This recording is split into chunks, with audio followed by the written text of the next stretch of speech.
La renoncule des fleuristes est originaire des régions méditerranéennes. Elle est exceptionnelle avec ses belles fleurs aux couleurs vives et variées. Ces fleurs sont semblables à des roses et elles sont très souvent utilisées dans les bouquets de fleurs coupés et les arrangements floraux. C'est pour ça d'ailleurs qu'on l'appelle la renoncule des fleuristes.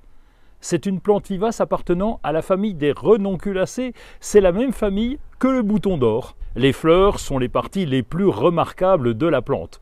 Elles sont souvent doubles, ce qui signifie qu'elles ont plusieurs rangées de pétales, même si on trouve des simples dans certaines variétés.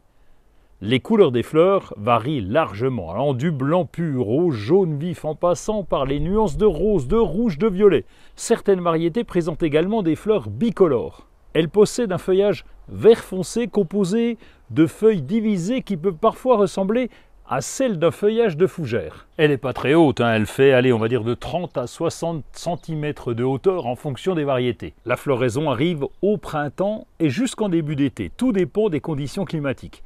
Mais en les installant en ce moment, vous allez en profiter jusqu'à votre départ en vacances cet été. Elle peut se planter partout dans les jardins, les plates-bandes, dans les pots ou même comme ici, en carré potager. On peut la trouver en bulbe aussi au début de l'automne. Mais le top, c'est de planter la renoncule lorsqu'elle est en fleurs au printemps. Elle a besoin d'un terreau rempotage ou même d'un terreau balconnière. On va tremper la motte dans l'eau avant la plantation. Retirez ensuite le pot et défaites légèrement les racines pour qu'elles trouvent leur place dans le nouvel emplacement. Ajoutez du terreau, tassez et arrosez copieusement. Il faudra suivre l'arrosage tout au long de la saison en fonction de la météo. Les renoncules des fleuristes aiment le plein soleil et sont résistantes à de petites gelées.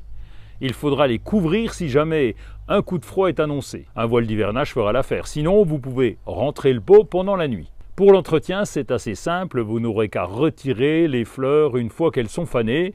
Et sans oublier, toujours, l'arrosage bien sûr. C'est vraiment une très belle fleur qui annonce le printemps, alors c'est pas la peine de s'en priver.